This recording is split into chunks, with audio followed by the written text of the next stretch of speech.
మొత్తం మీరు ఆకుపోయింది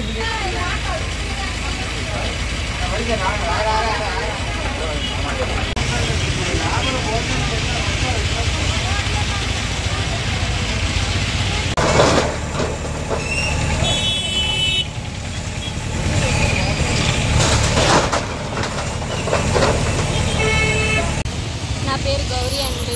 ఇక్కడ మెకానిక్ సెట్ పెట్టుకున్నాం మా ఆయన నేను. నువ్వు పెట్టుకొని ఏదో బతుకు తెరువు కోసం కడుపు మంట కోసం రోడ్డు పాయింట్ ఆ ఫుట్పాత్ మీద కూడా పెట్టలేదు సార్. కొంచెం లోపలికి పెట్టామండి.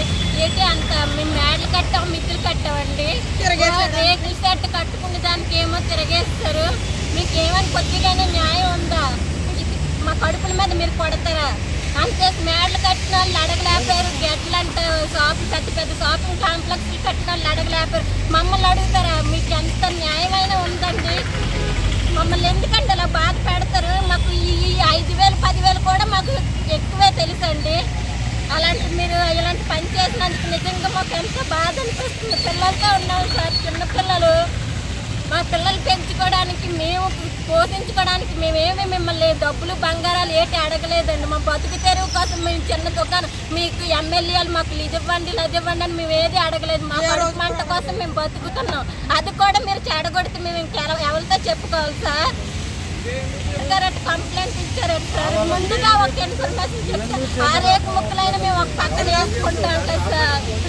మాకు ఎంత అన్యాయం చేస్తారండి. ఎవరు కంప్లైంట్ ఇచ్చారమ్మా?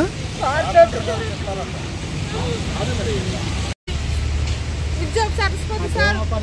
మాకు 2 ఆడపిల్లలు, మా నాన్న మా అమ్మ, నా 2 పిల్లలు, నా భర్త అందరం ఇక్కడే బతుకుతున్నాం సార్. కష్టపడి ఏదో డబ్బా రేకులు లాంటి షాపు కట్టుకునేలాగా అడ్మిట్ బతుకుతున్నాం మేము.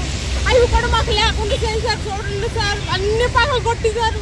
ముందుగా పోనీ చెప్పలేదు సార్ వాళ్ళు జనాలందరికీ. పోనీ ఏదో ముందుగా చెప్తే పోనీ ఏమో అన్నీ ఒక పక్కకెళ్ళి లాక్కుందాము. మాకు ఇంత నష్టం జరిగింది. ఇప్పుడు మేము ఎలా బతకాలి సార్? మేము పేదవాళ్ళమే. మాకు ఏమైనా ఇల్లులు ఉన్నాయా? ఇల్లులు కూడా లేదా. ఏదో చేసుకుని టీ అమ్ముకుంటున్నాను నేను తిరిగి. అది కూడా మాకు లేకుండా చేశారు. ఇప్పుడు కంప్లీట్ ఎవరు శంకర్రావు గారు ఇచ్చారంట సార్ కంప్లీట్ మా మీద.